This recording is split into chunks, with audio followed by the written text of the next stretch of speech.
थोड़ा आशीर्वाद कराना है, हाँ आशीर्वाद। पटना जाओ थोड़ा नीचे बिना जगह छोड़े हुए खाली शुरू से खाली डिसिप्लिन से घेतलेले प्रवचन प्रारंभ करने से पूर्व भजन की 2 पंक्तियां गुरुदानीचे श्री महावीर शासन की सदा जय हो, सदा जय हो। श्री महावीर शासन की सदा जय हो, सदा जय हो। सुधर्मा स्वामी के गण की सदा जय हो, सदा जय हो। सुधर्मा स्वामी के गण की सदा जय हो, सदा जय हो। विमल ने वीर का शासन भानुवत भ्रांति दमनाशन अलौकिक आत्म अर्पण की सदा जय हो, सदा जय हो। श्री महावीर शासन की सदा जय हो, सदा जय हो। वीर शासन के रखवाले आज गुरुराज हैं साधु। वीर शासन के रखवाले आज गुरुराज हैं साधु। मुनि चंदन जिनेश्वर की सदा जय हो, सदा जय हो। श्री महावीर शासन की सदा जय हो, सदा जय हो। सुधर्मा स्वामी के गण की सदा जय हो, सदा जय हो। सदा जय हो, सदा जय हो।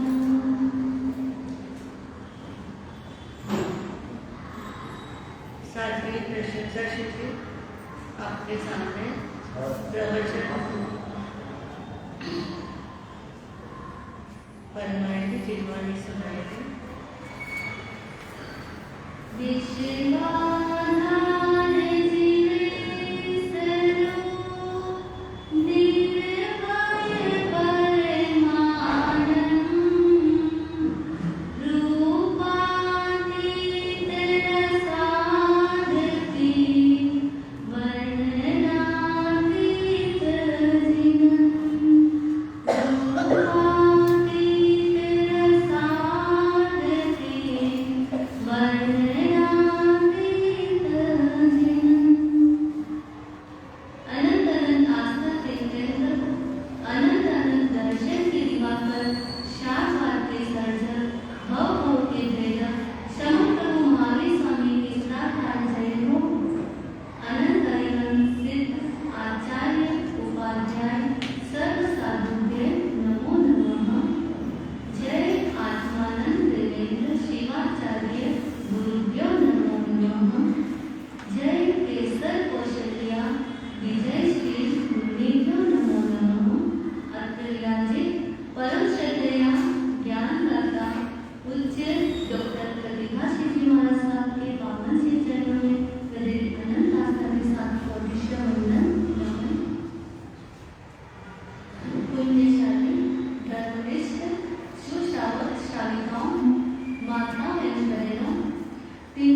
जीवों के योनियों के कुल हैं, कुल परंपराएं हैं।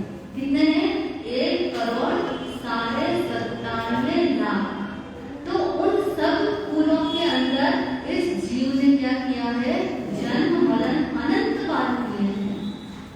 बंधुओं, इस संसार के अंदर आपसे प्रश्न पूछा जाए कि सुख ज्यादा है कि दुख ज्यादा है? हाँ, क्या ज्यादा है? दुख ज्यादा है। इस संसार के अंदर सुख कम है और दुख अनंत है। हर सुख के पीछे क्या है? दुख की अनंत परंपरा है। और प्रश्न उठता है कि संसार के अंदर पुण्यशाली जीव ज्यादा है कि पाप करने वाले जीव ज्यादा है? हाँ, पाप करने वाले जीव ज्यादा है। किस अपेक्षा से ज्यादा है पाप करने वाले जीव? अज्ञान दशा के कारण। और अरे तिर्यंचों की सबसे ज्यादा इस संसार के अंदर संख्या है। और तिर्यंच प्राणी पुण्य नहीं कर सकते हैं, तिर्यंच प्राणी धर्म कार्य नहीं कर सकते हैं, परोपकार के कार्य नहीं कर सकते हैं, इसलिए पुण्य बहुत कम है और पाप बहुत ज्यादा है। बंधुओं, 4 गति के जीव इस संसार के अंदर है।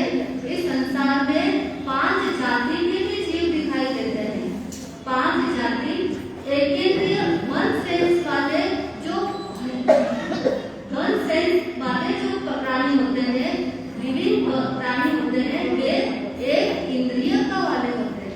जो 2 सेंस के प्राणी होते हैं, जिनके मुख भी आ जाता है, वे 2 इंद्रियों वाले प्राणी संसार में दिखाई देते हैं।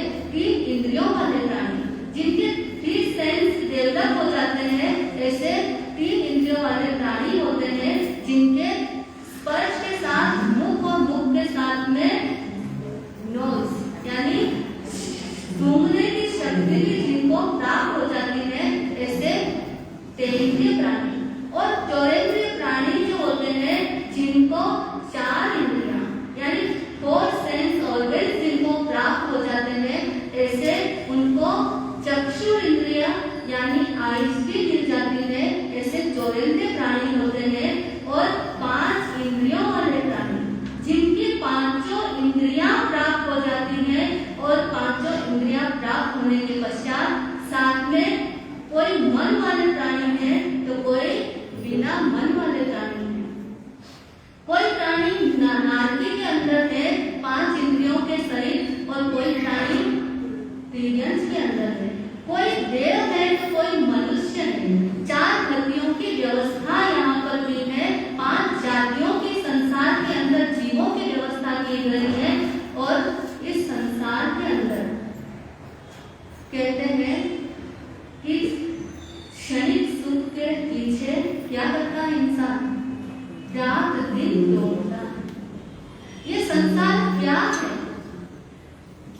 किसी प्रोफेसर से, एक हिंदी के प्रोफेसर से एक व्यक्ति ने, एक स्टूडेंट ने पूछा कि सर संसार का क्या स्वरूप है? प्रोफेसर ने कहा तो 3 हिंदी के अल्फाबेट के अंदर संसार का सारा स्वरूप बताया। क का मतलब है कमाना, ख का मतलब है खाना, और ग का मतलब है गवाना। यह संसार है। कितना शॉर्ट संसार का स्वरूप बताया है। जितना शॉर्ट, जितना संक्षिप्त संसार का स्वरूप बताया है, उतना ही गहरा है, उतना ही बहुत डीप है संसार का स्वरूप। इस संसार में इंसान, मनुष्य जन्म लेता है, और जन्म लेते समय कुछ भी साथ में लेकर आता नहीं है। जो कुछ भी वह कमाता है और खाता है, और वह सब क्या करता है? यहीं पर छोड़ करके चला जाता है। तो क ख ग जो कुछ भी कमाया इस संसार में कमाया, और खाया, अपने परिवार का पालन पोषण किया, और जो कुछ भी अर्जन किया है, जो कुछ भी भोग सामग्री, रिद्धि सिद्धि समृद्धियां जो भी आपने प्राप्त की, वो क्या करेगा?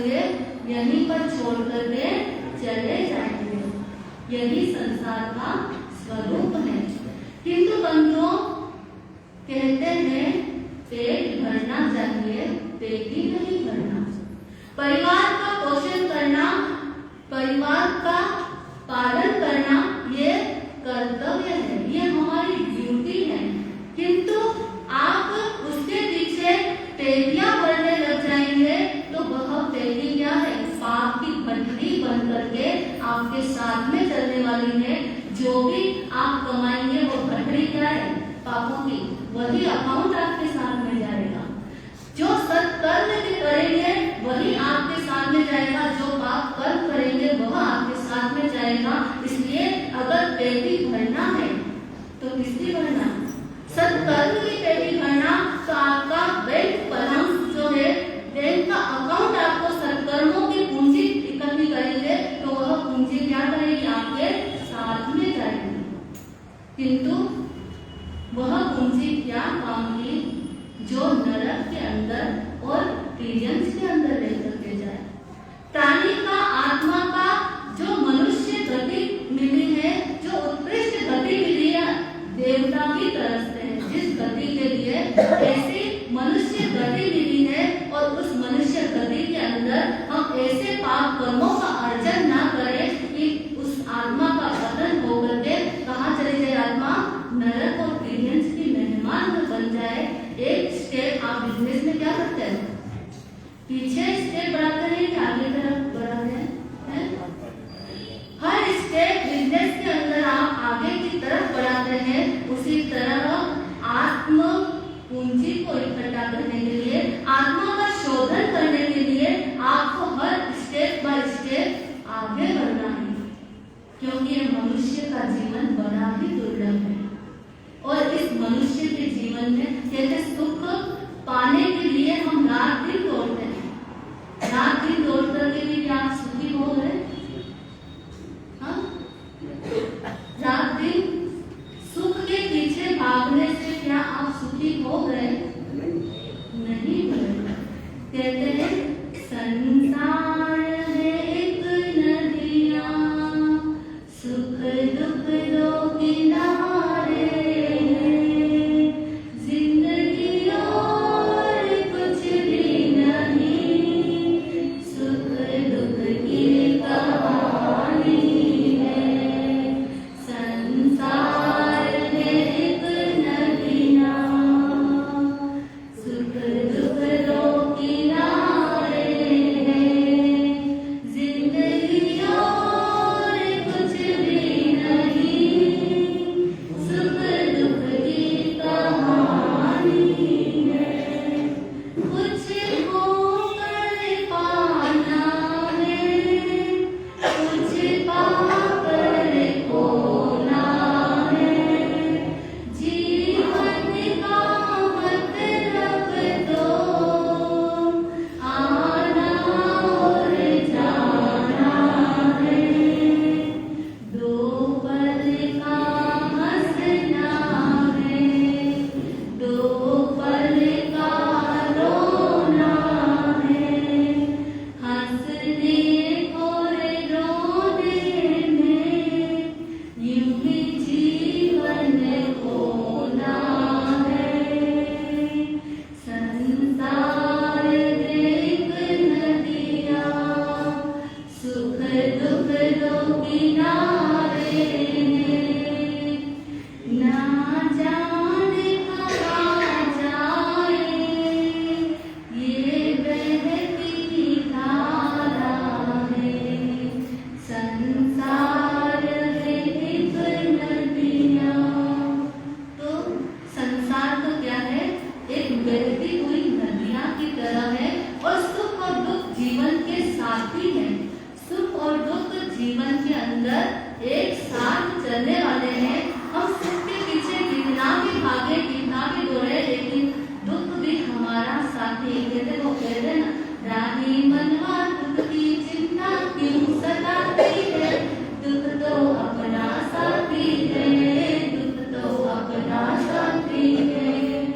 तो दुख तो हमारा साथी है और सुख के पीछे भागने से दुख कम नहीं हो जाएगा। बंधुओं, यह संसार जो है बड़ा ही विचित्र है। भगवान से पूछा उनके शिष्यों ने कि संसार क्या है। भगवान ने कहा, संसरणो इति संसारो, जो संचरणशील है, जो गतिशील है, जो एक क्षण के लिए भी रुकता नहीं है, वह संसार है। एक ऋषि जो है वह जंगलों के अंदर तपस्या कर रहे हैं। एक राजा उस जंगल से निकला और ऋषि को देखा, वह साधना कर रहे हैं, ध्यान एकाग्र करके अंदर आत्मा में गहरे उतरे हुए हैं। वह ऋषि के पास में वंदन करके बैठ गया और प्रतीक्षा करने लगा कि ऋषिवर जैसे भी ध्यान खोलेंगे और मैं उनके दर्शन कर लूंगा, उनसे 2 बात कर लूंगा। मुनिवर काफी देर तक ध्यान के अंदर एकाग्र है। बहुत देर तक प्रतीक्षा करता रहा राजा, और मुनिवर का ध्यान पूरा हुआ। राजा के ऊपर दृष्टि पड़ी।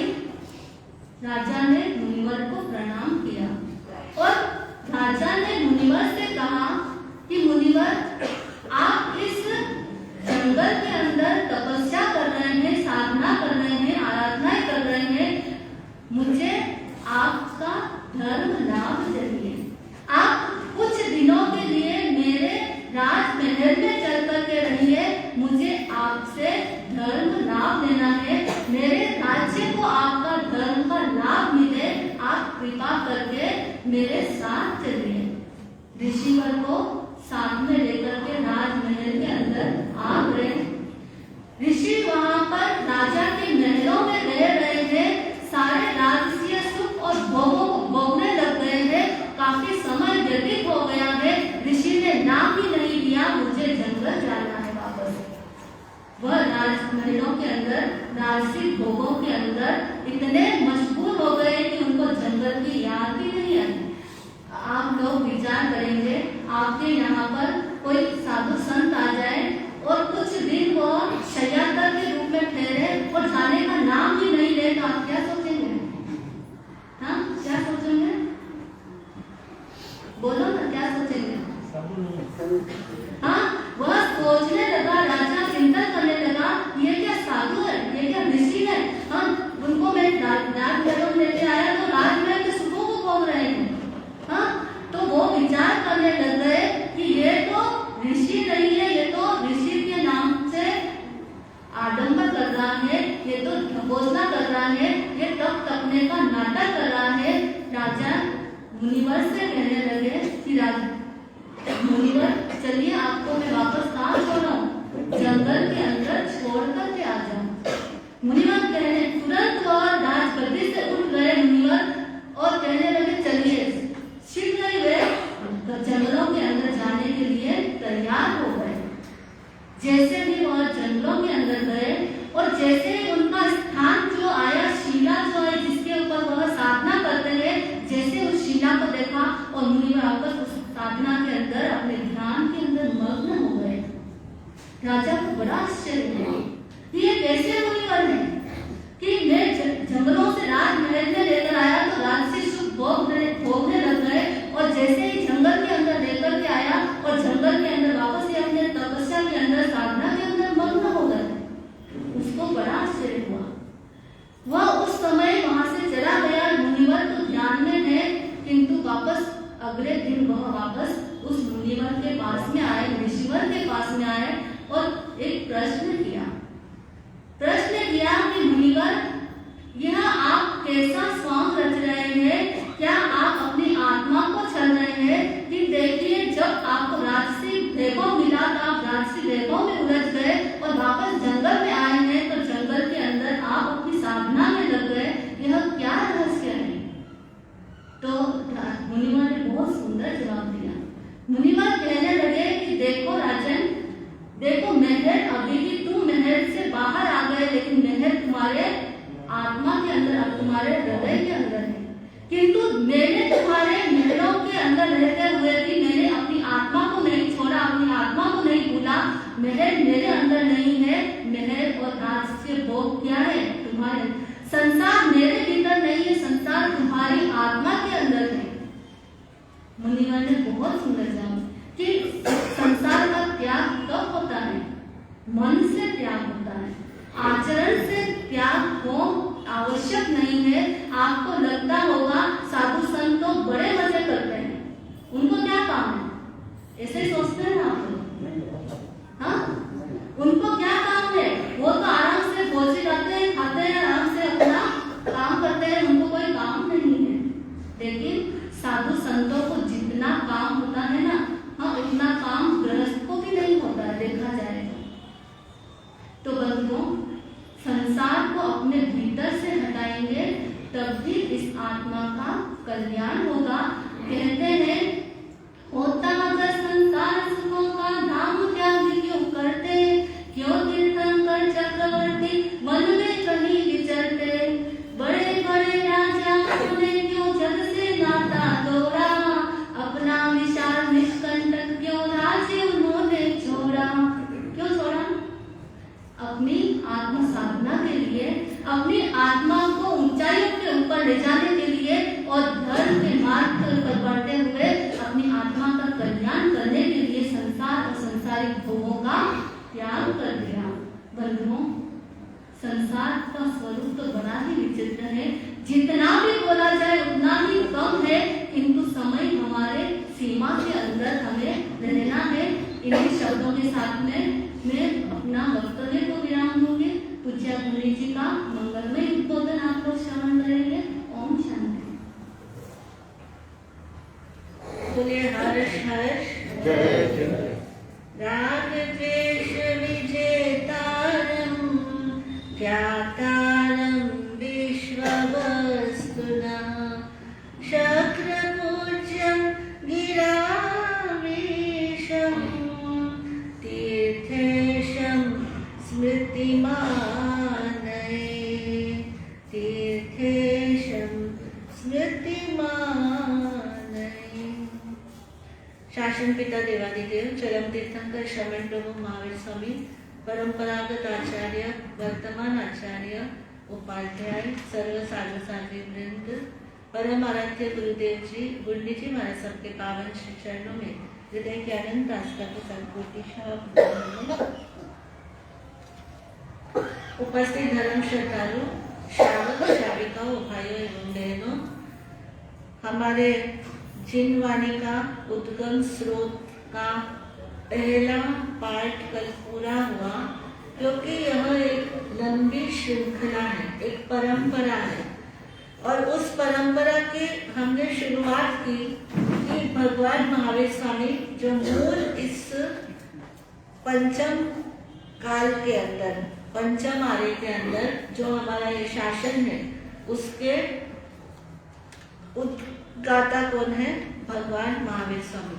और भगवान महावीर स्वामी तीर्थंकर प्रकृति से युक्त है, इसलिए उनका ही शासन प्रवर्तमान रहता है।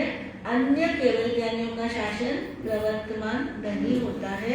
इसलिए पाठ परंपरा के ऊपर जब सुधर्मा स्वामी विराजमान हुए, तब सुधर्मा स्वामी ने जम्बू स्वामी को संपूर्ण द्वादशांगी का बोध कराया। जम्बू ने जो जो भी प्रश्न किया, जिन जिन आगमों के बारे में पूछा, जैसे जैसे उनको पता चलता गया, एक के बाद दूसरा, दूसरे के बाद तीसरा, इस तरह से वो प्रश्न करते ही जाते हैं और सुधर्मा स्वामी क्या करते हैं? उन सभी का उत्तर देते हैं। तो इस तरह से ये जो शुद्ध परंपरा प्रारंभ हुई, ये किससे हुई? सुधर्मा स्वामी से। गुरु अपने शिष्य को ओरल ज्ञान देता है, मौखिक, उसमें कहीं पर भी लिखा हुआ नहीं है, उनको कोई पाठ करना नहीं है कुछ देख करके। उनको तो एक ही बार गुरु ने कह दिया और उनको सीधा क्या करना है? हृदय में धारण कर लेना है। तो ऐसी वहां पर उस समय के लोगों की मेधा थी, इतनी बुद्धि थी उनके पास में कि वो सब कुछ धारण कर लेते थे। ये शिष्य बड़े ही धैर्यशाली थे।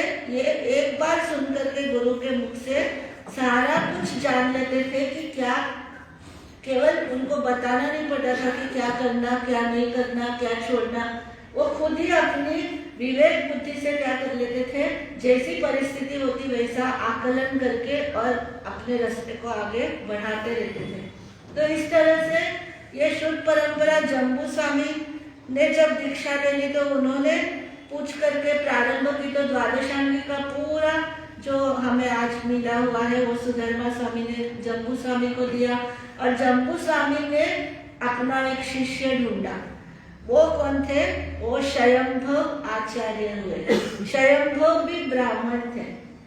ब्राह्मण से देखो अपनी जो श्रमण परंपरा है, श्रमण परंपरा में जैन, बौद्ध और एक समय था श्रमण परंपरा की एक बहुत बड़ी पुस्तक लिखी गई जिसके अंदर यह बताया जाता है कि दुनिया के सभी धर्म आज जो है वे सभी श्रमण परंपरा के अंतर्गत ही समाविष्ट थे। लेकिन धीरे धीरे क्या हुआ, उसमें से जो धाराएं अलग अलग होती चली गई, तो अब सिर्फ आज के समय में, वर्तमान समय में सिर्फ जैन और बौद्ध ही श्रमण परंपरा के अंतर्गत आते हैं, और ब्राह्मण परंपरा के अंतर्गत सारे ब्राह्मण आते हैं। तो इंद्रभूति आदि गंधर्व कौन थे? ब्राह्मण परंपरा के थे। तो हमारे यहाँ पर तीर्थंकर परमात्मा के शासन के जो प्रवक्ता थे, तीर्थंकर परमात्मा वो तो क्षत्रिय वंश के थे, लेकिन जो परंपरा चली, वो जो शुद्ध परंपरा चली, वो किससे चली? ब्राह्मणों से। तो ब्राह्मणों ने हमारे इस तीर्थंकर के जैन धर्म को स्वीकार भी किया और उन्होंने क्या किया, इसको परंपरा से आगे भी बढ़ाया। तो उसके बाद में जो ये हुए दूसरे सुधर्मा स्वामी के बाद कौन हुए? हाँ बताइए। जम्बू स्वामी हुए। तो जम्बू स्वामी कौन थे? वो वणिक थे, यानी सेठ के पुत्र थे, ऋषभदत्त सेठ के पुत्र थे। तो वो वापस श्रेष्ठी कुल के थे, लेकिन वापस जम्बू स्वामी के लिए क्या बोलते हैं आप? अंतिम केवली हुए ना जम्बू स्वामी, वो बोलते ना का दरवाजा खोलिया मोरा देवी माता रे, मुक्ति का दरवाजा खोलिया मोरा देवी माता रे, काल असंख्या गया मुकड़ा जम्बू जल गया तारा रे, मासू मुंडे बोल आदेश्वर वाला पाई मर्जी रे, मासू मुंडे बोल। तो बोलते मुक्ति के दरवाजे तो प्रथम तीर्थंकर की माता मोरा देवी ने खोली, और मुक्ति का दरवाजा किसने बंद कर दिया? जम्बू स्वामी ने। वीर निर्वाण 64 में, वीर निर्वाण के बाद में 64वें वर्ष में जम्बू स्वामी का निर्वाण हुआ और वे मोक्ष को प्राप्त हुए। उसके बाद में कोई भी क्या नहीं बने, केवल व्याधि नहीं बने। उसके बाद में शुद्ध केवली काल आता है। ये हमारा इतिहास के पीरियड चलते हैं ना। तीर्थंकर परमात्मा के समय में जो सुधर्मा स्वामी हुए, जम्बू स्वामी हुए, वो तो केवल ज्ञान केवलदर्शी बन करके मोक्ष में चले गए, लेकिन उसके बाद में शुद्ध केवली काल कहते हैं। शुद्ध केवली काल का मतलब होता है जो 14 पूर्व के ज्ञाता होते हैं, परम शुद्ध के ज्ञाता होते हैं। 14 पूर्व जो 11 अंग है ना, हमारा 11 अंग और 12वां दृष्टिवाद। दृष्टिवाद के अंदर बहुत सारे रहस्य भरे हुए हैं, और दृष्टिवाद में ही ये 14 पूर्व भी समाविष्ट होते हैं। ये 14 पूर्वों का नंदी सूत्र के अंदर पूरा वर्णन आता है। अग्रायणीय पूर्व, विद्या प्रवाद पूर्व, ज्ञान प्रवाद पूर्व, वीर्य प्रवाद पूर्व, सत्य प्रवाद पूर्व, इस तरह से लोक बिंदु सार पूर्व 14 पूर्वों के नाम आते हैं नंदी सूत्र के अंदर। तो ये जो 14 पूर्व है ये भी 12वें अंग दृष्टिवाद का ही क्या है, सार है, दृष्टिवाद से ही निकला हुआ है। तो इसलिए 11 अंग रह गए। दृष्टिवाद 12वां अंग के अंदर बहुत सारी रहस्यमयी बातें थी, जिसके अंदर कहते हैं कि किसी भी धातु से स्वर्ण बनाना, किसी भी विद्या का प्रयोग करके आकाश गमन करना, इस तरह की सारी विद्याएं किसमें थी? दृष्टिवाद के अंदर थी, 12वें अंग के अंदर। लेकिन बाद में दृष्टिवाद को लेकर के या इस बात को लेकर के सभी क्या करने लगे, उसको दुरुपयोग करने लगे, मिसयूज करने लगे। तो फिर वो दृष्टिवाद का धीरे धीरे लोप ही हो गया। यानी गुरु अपने शिष्यों को बताते ही नहीं थे कि भाई ये विद्या है या ये रहस्य है, तो योग्य को ही क्या विद्या का दान देना चाहिए। आज में टीवी के अंदर भी आप लोग पढ़ते हैं सुट्ठू दिनम, है ना, यानी अच्छी तरह से दे देना विद्या, लेकिन किसको दे देना? कुपात्र को, यानी अपात्र हो, जो जिसकी पचाने की कैपेबिलिटी नहीं है, गंभीरता नहीं है, सीरियसनेस नहीं है, तो उसको क्या नहीं देना चाहिए? विद्या का दान नहीं देना चाहिए। तो ये रहस्यमय विद्याएं लुप्त हो गई। इसलिए दृष्टिवाद भी क्या हो गया? लुप्त हो गया। 14 पूर्व के कुछ बातें क्या करने लग गए, उसका जिक्र होने लगा, वर्णन होने लगा। तो आचार्य स्वयंभुव जो ब्राह्मण थे, और वो भी बड़े ही कट्टर थे कि मुझे कोई शास्त्रार्थ में हरा नहीं सकता, इस तरह से उनकी भी धारणा थी। लेकिन स्वयंभुव जब जम्बू स्वामी के संपर्क में आए, तो जम्बू स्वामी के प्रभाव से उन्होंने भी क्या कर ली? दीक्षा धारण कर ली। और उनका देखिए कैसा था, जब उन्होंने दीक्षा धारण की तो उनकी जो पत्नी थी वो शादीशुदा थे, और पत्नी गर्भवती थी। गर्भवती होने के साथ साथ इधर उनको वैराग्य हो जाता है स्वयंभुव आचार्य को। तो स्वयंभुव आचार्य अपनी पत्नी से कहते हैं कि मुझे तो बहुत तीव्र इच्छा है कि मैं क्या करूं, संसार छोड़ करके दीक्षा को धारण कर लूं। जब डेली इसी तरह से वो देखती है पत्नी, तो वो एक दिन सोचती है कि पति को मैं क्यों बाधा डालूं, इनको जाना है तो जाने दो, मैं कैसे भी अपना समय पूरा कर लूंगी और किसी भी तरह से जी लूंगी, मेरा कोई ना कोई तो बच्चा होने ही वाला है, उसी को देख करके जी लूंगी। तो उसने आज्ञा दे दी और स्वयंभुव दीक्षित हो गए।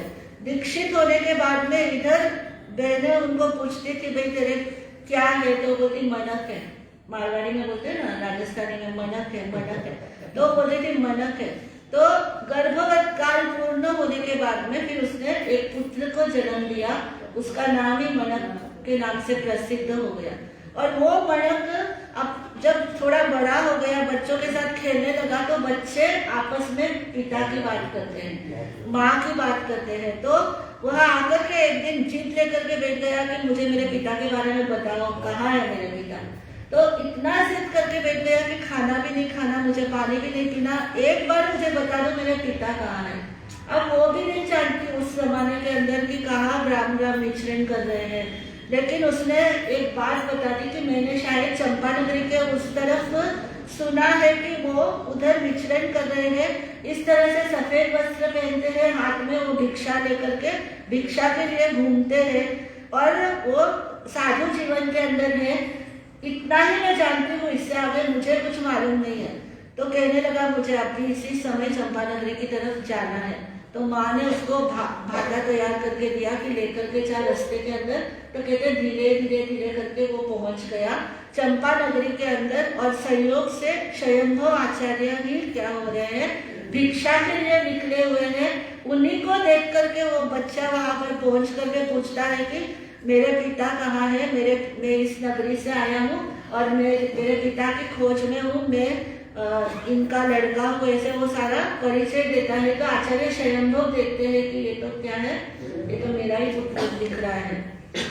बोले मैं तेरे पिता के पास तुझे ले जाता हूँ, लेकिन वो जो कहे तुझे वैसा करना पड़ेगा। तो कहता है कि जो कहेंगे वही मैं करने को तैयार हूँ, लेकिन एक बार मुझे मेरे पिता से मिलना ही मिलना है। इतनी तीव्र उसकी उत्कंठा थी कि वो स्वयंभुव आचार्य ने देखा, उसकी हाथ की रेखाएं देखी, वो तो 14 पूर्व के धारक है। उन्होंने देखा कि इस पुत्र की आयु बहुत कम है, 6 महीना इसकी उम्र है। अगर ये 6 महीने इसको मैं क्या कर लूं, इसका संयम इसको दे दूं और इसको सारी तरह से क्या कर दूं, ज्ञान सिखा दूं, तो इसका इस जीव का क्या हो जाएगा, कल्याण हो जाएगा। तो उन्होंने कहा तेरे पिता से मिलना है तो मैं तुझे ये सब करना पड़ेगा। तो बोला मुझे जो दे दो कर लूंगा। उसको साधु का वेश दे दिया, उसको दीक्षा भी दे दी, लेकिन वो सब करने को तैयार है। बच्चों को जिद होती है तो जो भी बोलो करने को तैयार हो जाते हैं। तो वो सब कुछ कर दिया। तो उस समय कहते हैं आचार्य स्वयंभू ने इस 14 पूर्वक के जो मुख्य मुख्य बिंदु थे उन सब बिंदुओं को लेकर के उन्होंने उस मणक को ज्ञान दिया। मणक को ज्ञान देते रहे और सभी संतों से कहने लगे कि इसको नवदीक्षित समझ करके इसको किसी भी काम में क्या नहीं करना, इसे काम से जी नहीं चुराना। इसका मतलब हर काम में इसको प्रवृत्त करना, इन्वॉल्व करना, गोष्ठी को लेकर के जाना। वयावच में सेवा में जरूरत पड़े तो वहां भी क्या करना, इसको नियुक्त करना, इसको पूरा पूरा इसको लाभ देना। 6 महीने तक आचार्य ने उनको ज्ञान की शिक्षा दी, दर्शन का उनको मजबूती दी, चारित्र की मजबूती दी और कहते हैं कि 6 महीने तक उसने भी जो भी कहा किया। एक पिता के मोह के लिए उसने क्या किया, जो कहे वो कर लिया। 6 महीने के बाद में अंतिम समय आया, मणक का स्वर्गवास हो गया। आचार्य स्वयंभू के आंखों में 2 आंसू की क्या निकल गई, आंसू की बूंदे निकल गई। शिष्यों ने देखा, शिष्यों ने कहा कि गुरुदेव आज तक हमने आपको कभी भी किसी भी परिस्थिति में आपको दिखते हुए नहीं देखा, लेकिन आज क्या बात हो गई। तो कहने लगे कि ये मेरा पुत्र है, ये मेरा सांसारिक पुत्र है और ये अपने पिता से मिलने के लिए इसने क्या किया, अपने आत्मा का कल्याण कर लिया। 6 महीने में इसने जो दिया उस सब कुछ कर लिया। तो शिष्यों ने कहा गुरुदेव आपने हमें पहले क्यों नहीं बताया, हम इसको नवदीक्षित का 6 महीने का समय होता है कि वो शिक्षा का समय होता है, उस समय उनसे दूसरे कार्य को नहीं करवाया जाता और आपने हमको प्रेरित कर करके क्या कहा, इसको वयावच में भी नियुक्त करना इसको। तो कहने लगे अगर मैं ऐसा नहीं कहता, ऐसा नहीं करवाता तो उसकी आत्मा की निर्जरा कैसे होती, उसके कर्म कैसे कटते, इसलिए मैंने ऐसा सब नहीं कहा। देखिए क्या वात्सल्य, देखो धर्म मार्ग के ऊपर लगा करके अगर हम किसी के लिए कर्म निर्जरा के सहयोगी बन जाते हैं तो वो सबसे बड़ी सेवा है, वो जिन शासन की सेवा है। तो ऐसी सेवा स्वयंभू ने मणक से करवाई और फिर बाद में उन्होंने कहा, संघ को कहा, अपने शिष्यों से भी कहा कि ये जो मैंने सिखाया है, जो कुछ भी मैंने मणक को दिया है वो मैंने अलग अलग 14 गुणों में से क्या किया है, एक्सट्रैक्ट करके निकाल करके मैंने थोड़े अंश जो उपयोगी है और जो आदरणीय योग्य है वो सब निकाल करके उसको दिए। तो अब मैंने जहाँ से निकाले वो पाठ, वो सूत्र, वो वापस मैं क्या करता हूँ, उसी में विलीन कर देता हूँ, मतलब डिजॉल्व कर देता हूँ। अब वो नहीं रखता हूँ क्योंकि ये तीर्थंकरों की व्यवस्था नहीं है, मैं उसमें कोई भी कुछ भी चेंज नहीं करना चाहता हूँ, हस्तक्षेप नहीं करना चाहता हूँ। तो श्री संघ ने कहा भगवान आपने अपने 14 पूर्व के ज्ञान का आलोडन विलोडन करके उसके अंदर चर्न कर करके आपने ये सूत्र निकाले हैं, ऐसा कौन कर सकता है। आप 14 पूर्व के धारक है इसलिए आपने कर लिया, क्या दूसरा कोई सामान्य व्यक्ति ऐसा कर सकता है, नहीं कर सकता है। तो आप क्यों सोचते हो कि आप इसको वापस क्या करें, विलीन कर दे। नहीं, अगर मणक को 6 महीने में इसका इतना उपयोग हुआ तो आगे के आने वाले जो होंगे, जो संयमी साधक होंगे, जो साधक आत्माएं होगी, उनके लिए तो कितना उपयोगी होगा ये। तो इसको कुछ मत करिए, इसको है जैसा रहने दीजिए। संघ ने भी हाथ जोड़ करके विनंती की भगवान आप इस आगम को है जैसा रहने दीजिए, और वही 10 श्वेतकालिक सूत्र के नाम से क्या हो गया, विख्यात हो गया। इससे पहले जब कोई भी दीक्षा होती थी, मतलब भगवान के शासन की जो भी दीक्षाएं हुई है, तो सबसे पहले मतलब 14,000 मुनियों की हुई हो चाहे 36,000 साधुओं की हुई हो, उससे पूर्व के दीक्षार्थियों को आचारांग सूत्र पहले पढ़ाया जाता था, है ना, क्योंकि आचारांग सूत्र के अंदर साधु जीवन की मर्यादाओं का काफी वर्णन आता है, इसलिए उसको ही पढ़ाना जरूरी होता था। लेकिन जब दशकालिक सूत्र की रचना हो गई तो फिर मायने बदल गए, है ना।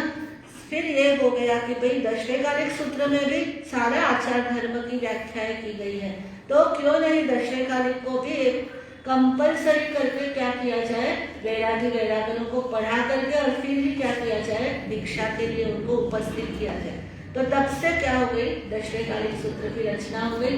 और क्योंकि उसके लिए कोई टाइम नहीं था, भगवान की वाणी के जो आगम है उनका समय होता है।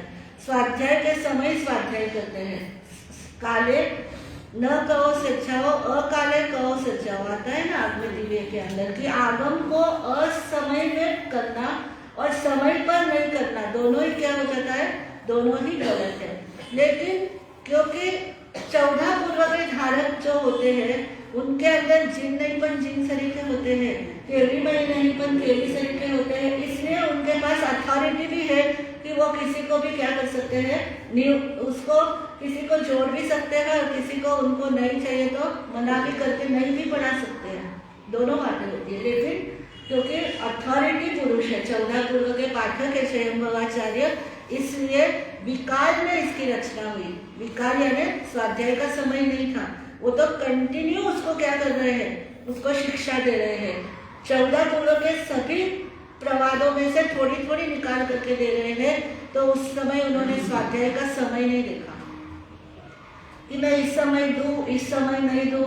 ये इमरजेंसी होती है, इमरजेंसी एग्जिट होती है ना आपकी, कहीं भी जाते हो तो कि भाई अच्छी अनुकूलता है तब तक रहो, अनुकूलता नहीं है तो इमरजेंसी एग्जिट आपके सब गाड़ियों में भी होती है और सब स्थानों में भी होती है। तो इसी तरह से यहाँ ये भी इमरजेंसी एग्जिट था कि इस समय इसको आवश्यक है कि इसके आत्मा का कल्याण, आत्मा का कल्याण ही स्वयंभवाचार्य का लक्ष्य था और कुछ भी लक्ष्य नहीं था। इसलिए उन्होंने क्या किया, कोई समय नहीं देखा, रात दिन क्या करते रहते हैं, उसको शिक्षा ही देते रहते हैं, शिक्षा ही देते रहते हैं। कितना बड़ा काम कर दिया।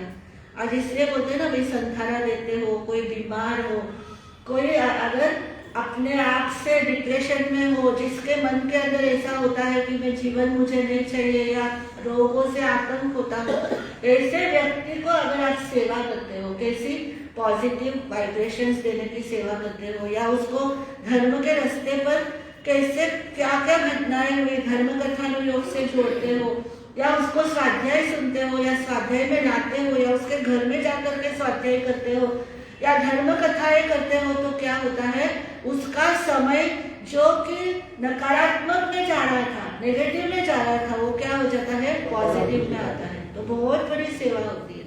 अरे इसी सेवा से तो सदगति मिल जाती है, उसको भी मिलती है और आपको भी मिलती है, दोनों बेनिफिट होते हैं। किसी को लाभ नहीं है ऐसा नहीं है। हमारे यहाँ जो भी सत्कर्म करते, करूँ कराओ अनुमोदू तो लाभ, तपस्या करूँ कराओ अनुमोदू तो भी लाभ। इसीलिए तो तपस्याओं के क्या करते हैं, प्रभावनाएं देते हैं। क्यों?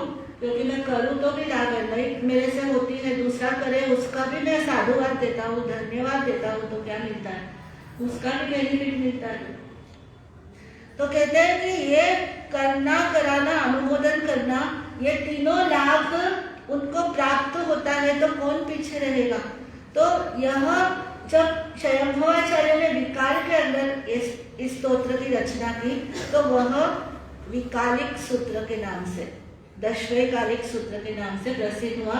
अभी ये काल और अकाल कौन से है कौन से नहीं है, ये सब नंदी सूत्र में बहुत अच्छी तरह से, वो भी एक मूल सूत्र है, वो भी बाद में बना हुआ है। देखिए भगवान महावीर का निर्वाण कब हुआ था, अगर आपको पूछा जाए हिस्ट्री के हिसाब से, तो आप बता सकते हैं? हिस्ट्री आज की हिस्ट्री के हिसाब से बताना है। भगवान का जन्म कब हुआ बता सकते हैं बहनों? ऐसा नहीं चाहिए, हिस्ट्री ईस्वी सन ईसा पूर्व ये चाहिए, ईसा पूर्व, हाँ ईसा पूर्व 599, ईसा पूर्व 599 में निर्वाण हुआ भगवान का। तो ईसा पूर्व की 6ठी शताब्दी हो गई। तो ईसा पूर्व की 6ठी शताब्दी में आगमों का भगवान के मुख से हुआ, उच्चारण हुआ।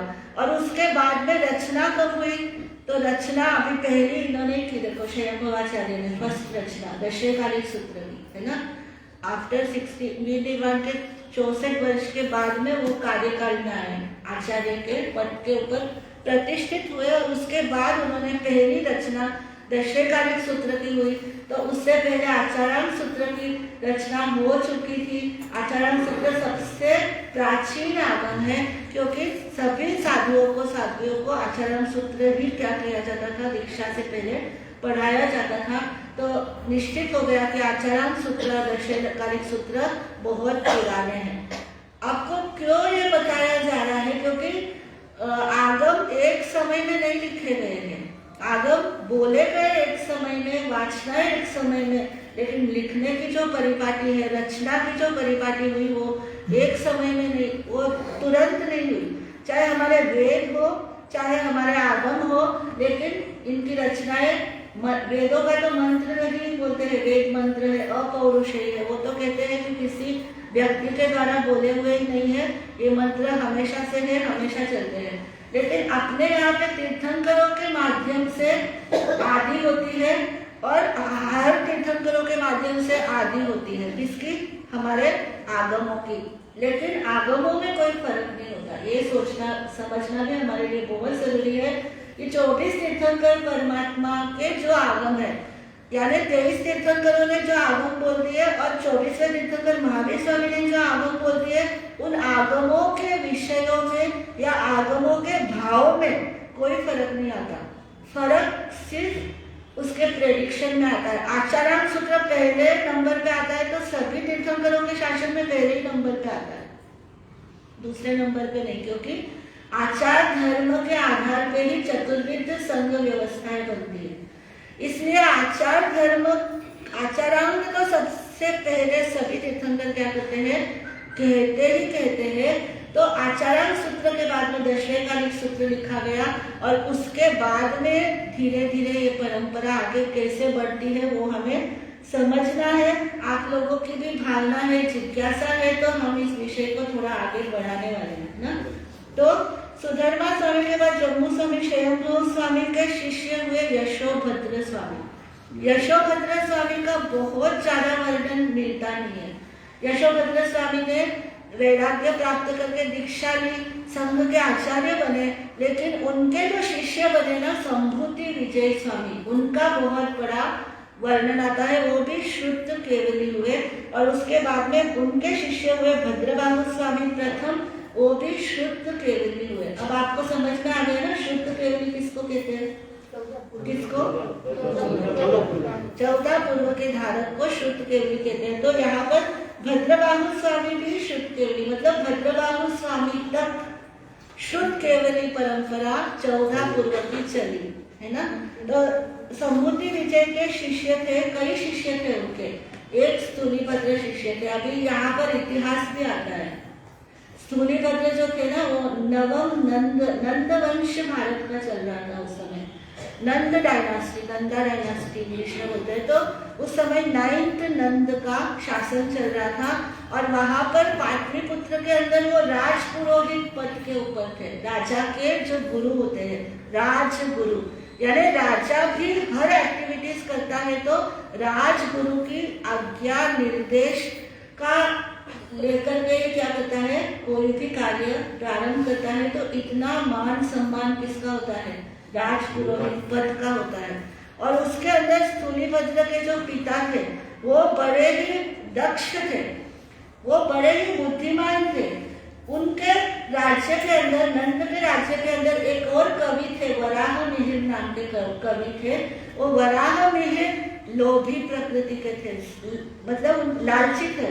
वो नई, राजा का क्या उद्देश्य था कि कोई भी अगर नई श्लोक सुनाते हैं, नई कविताएं सुनाते हैं, तो उनको क्या मिलेगा, स्वर्ण मुद्राएं मिलेगी। जितने सुनाएंगे श्लोक उतनी स्वर्ण मुद्राएं। तो वो क्या करता था, श्लोक सुनाता था, और राज भंडार में से रोज क्या होती थी, स्वर्ण मुद्रिकाएं खाली होती जाती थी। अभी प्रजा प्रेम और राष्ट्र प्रेम और साहित्य प्रेम ये अलग जगह है, लेकिन एक प्रेम प्रजा के पालन पोषण करने का, वो भी तो राजधर्म है ना, राजा का ही कर्तव्य है।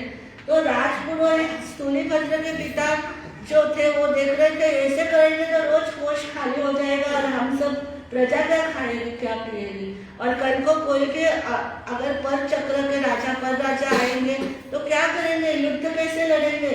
तो उन्होंने अपनी बुद्धिमानी से क्या किया कि वराहमिहिर जब कोई श्लोक पढ़ता है तो उनकी पुत्रियां थी, ये है ना इतिहास है, बहुत सुंदर है। यक्षा यक्षदिन्ना भूता भूतदिन्ना सेना वेना रेना, ऐसी 8 पुत्रियां थी और बड़ी ही कमाल की थी वो, है ना। वो एक बार अगर सुन ले तो यक्षा एज इट इज बोल देती है, इतनी मेमोरी शार्प है यक्षा की।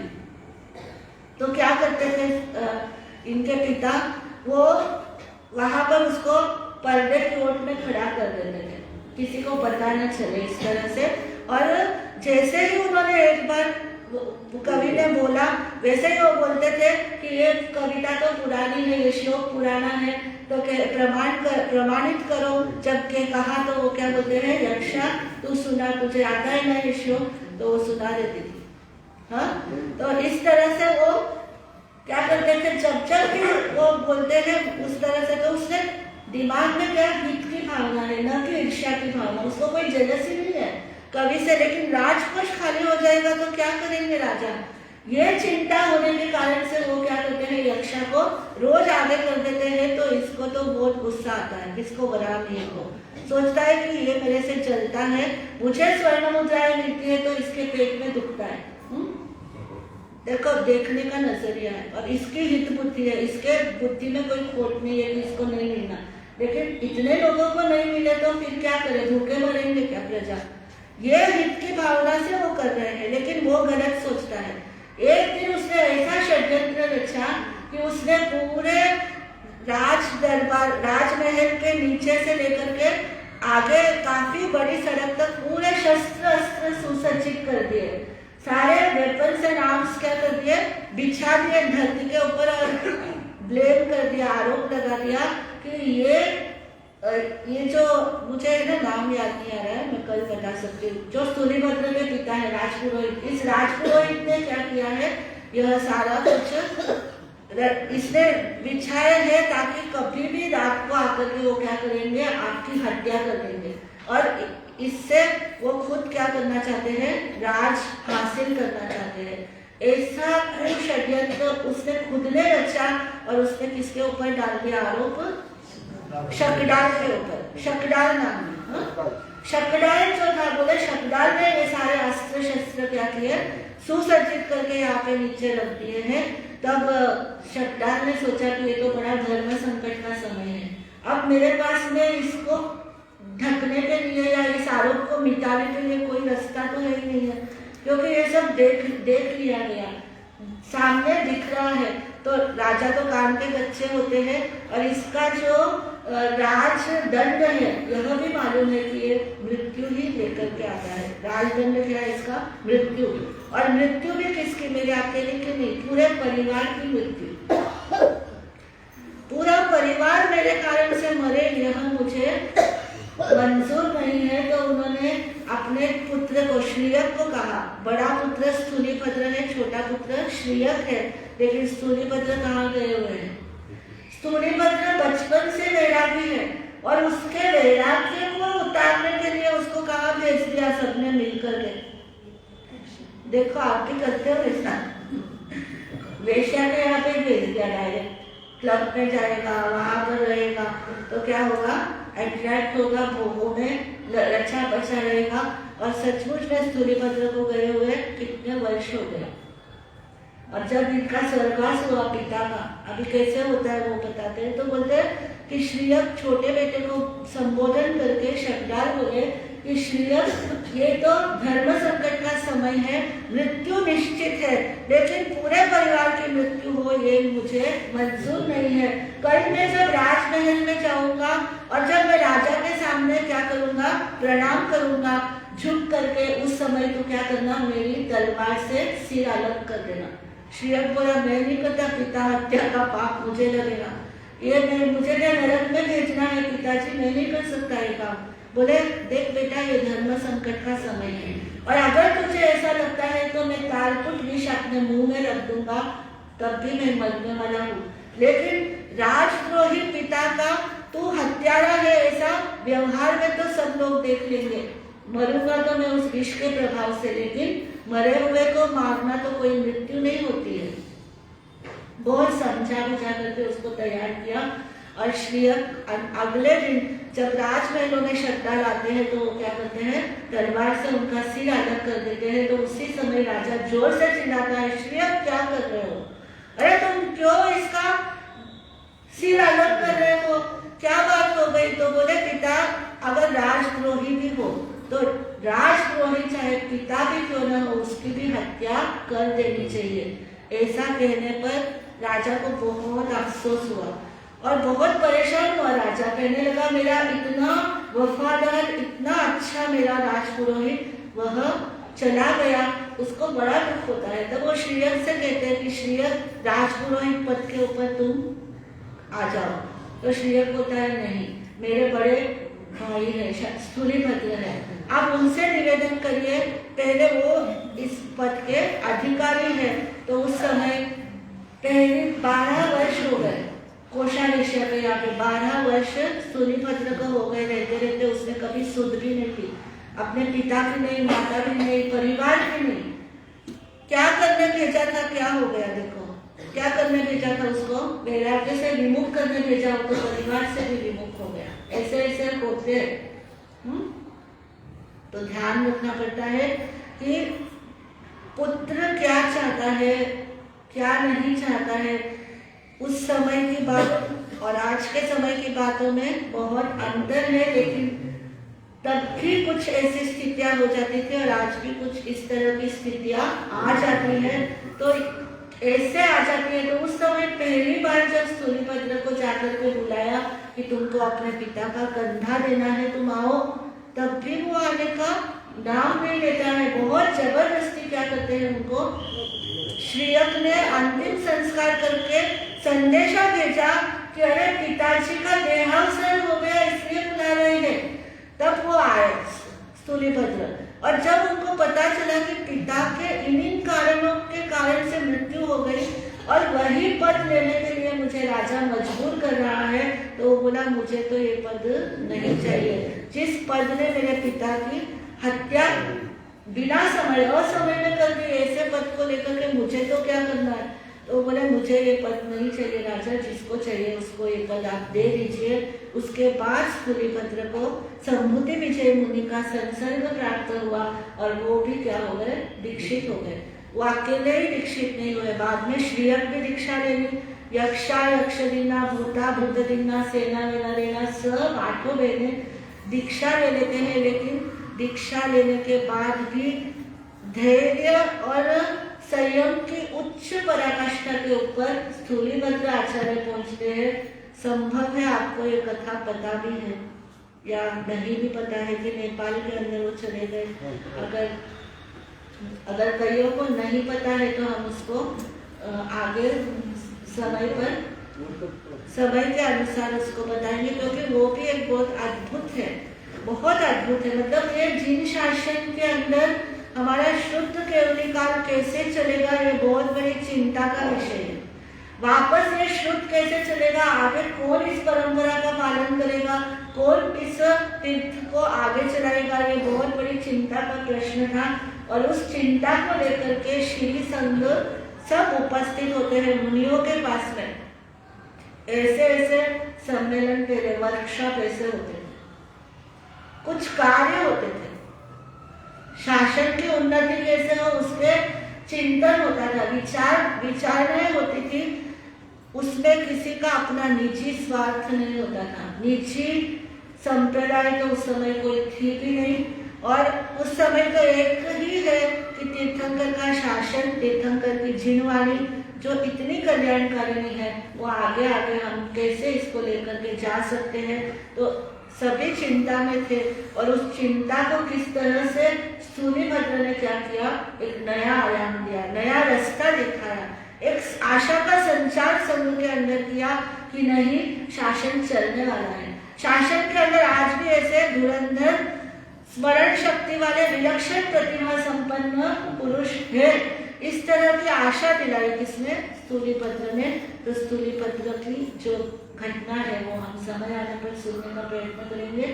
आज इन्हीं शब्दों के साथ में जो भी सामाजिक हमारे धार्मिक कार्यक्रम चल रहे हैं, जो भी यहाँ पर गतिविधियाँ हमारे भाई बहनों की तरफ से प्रभावना की चल रही है, या अन्य तरह से जो एक तरह से वातावरण तैयार करना है, चाहे काशने का हो या तेले की कड़ी का हो या फिर नवकार जाप का हो या अंडे की कड़ी का हो, हम इन सभी चिंताओं से मुक्त है, क्योंकि हमारा यशवंतपुर समाज, हमारा श्री संघ, हमारे सुमेर जी मुनोत हो, हमारे रमेश जी बोरा हो, खड़े होकर के वे सारा बैकबोन की तरह ये सारी सूचनाएं क्या कर देते हैं, प्रसारित कर देते हैं। और कल हमने महिला मंडल के अध्यक्षा को देखा, मनोहरी भाई संचेती, सीधा क्या किया उन्होंने, जैसे ही मंगल पाठ पूरा हुआ वो वहां पर बाहर जाकर के पुस्तक और पेन लेकर के खड़ी हो गई।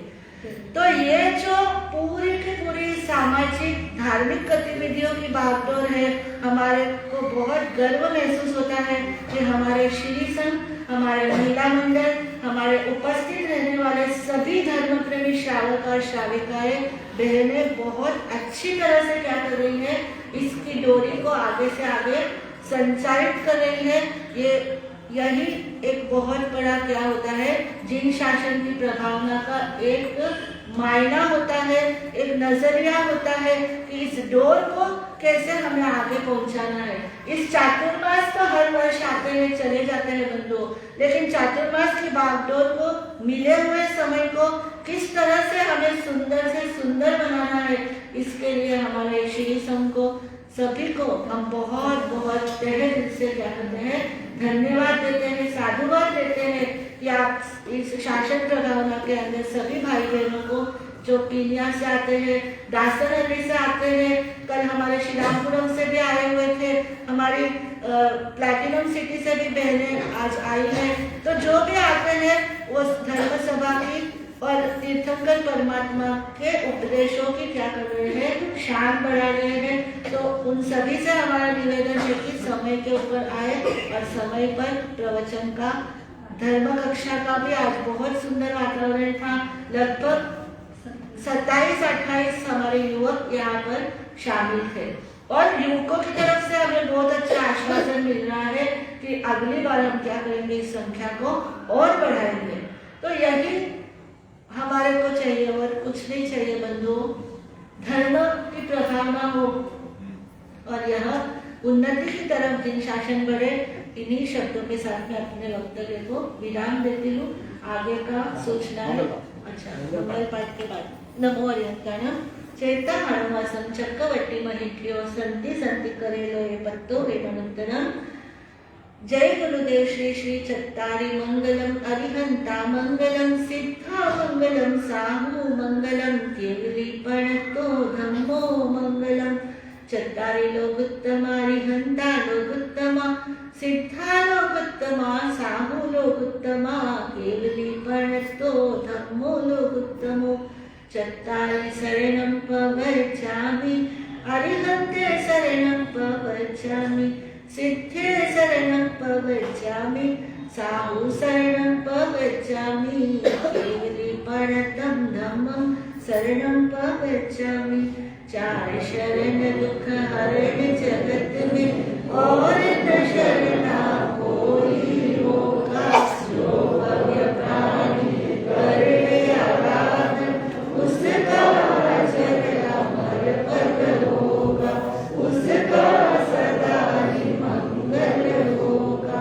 अंगुष्ठे अमृत बसे रवि नाम भंडार श्री गुरु गौतम समरिये मनवांचित फलदाता। भावे भावना भाविये भावे दीजे दान भावे धर्म आराधिये भावे केवल ज्ञान भावे पद निर्माण।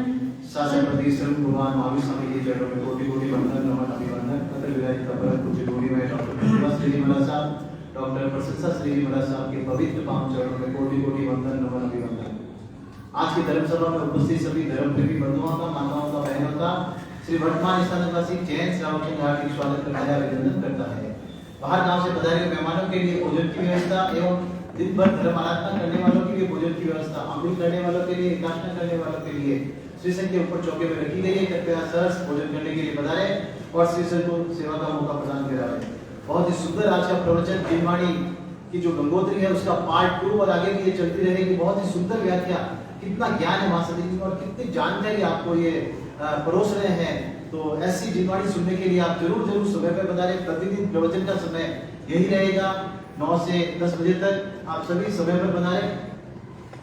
प्रवचन के ठीक पश्चात जो अखंड जाप 5 महीने तक चलेगा, आधे घंटे का समय है। नौकार महामंत्र का जाप आप सभी बहनें जो जिनका जिनका समय है, सोमवार मंगलवार वो बहनें जरूर जरूर जाप में पूरी तन्मयता के साथ में ये नौकार महामंत्र के जाप में आप जरूर जरूर सम्मिलित हो। 15 जुलाई को हमारे उपाध्याय श्री केवल मुनि जी महाराज सर का जन्मोत्सव हम 2 समय के रूप में यहाँ मनाएंगे। इसलिए भोजन प्रसादी की व्यवस्था यहीं पर रखी गई है। उसके लाभार्थी सुहालाल जी, प्रकाश चंद जी, संतोष कुमार जी दत्त परिवार ने बहुत ही सुंदर ये लाभ लिया है। तो आप जरूर जरूर उस दिन 2 समय का करने का लक्ष्य रखें। और बहुत ही सुंदर जो मां सती जी ने फरमाया, सोमवार बुधवार और शुक्रवार को जो यज्ञ की जो क्लास है, सचमुच में आज देख के बहुत ही बड़ा आनंद आया। कहां से दूर दूर से युवा यहाँ पर जुड़े हैं, लेकिन अभी यशवंतपुर के पूरे युवा अभी तक नहीं आए हैं। मैं उनसे नम्र निवेदन करता हूँ, जो भी माता पिता है अपने बच्चों को, युवाओं को यहाँ पर भेजे, यंगस्टर को यहाँ पर भेजे। बहुत ही सुंदर जानकारी मां सती जी यहाँ पर फरमा रहे हैं। तो आप ऐसा अमूल्य समय जो मिला है उसको व्यर्थ न जाने दें। और बहुओं के लिए, अपने जो यंगस्टर बहुएं हैं उनके लिए भी क्लासेस शुरू हो चुकी है। मंगलवार और गुरुवार को यहाँ पर रहेगी 2 से 3:30 बजे तक। तो आप जरूर जरूर उसमें भी बहनें जो आ सकते हैं जरूर जरूर पधारें। बहुत ही सुंदर ये कार्यक्रम हो रहा है। और शनिवार को विभिन्न प्रतियोगिता होगी 2 से 3:30 बजे के बीच में। तो शनिवार के समय में भी जरूर पधारें। शनिवार को यहाँ पर समय की क्लास जो कंटिन्यू चल रही है, जो 12 महीने चल रही है, 7 से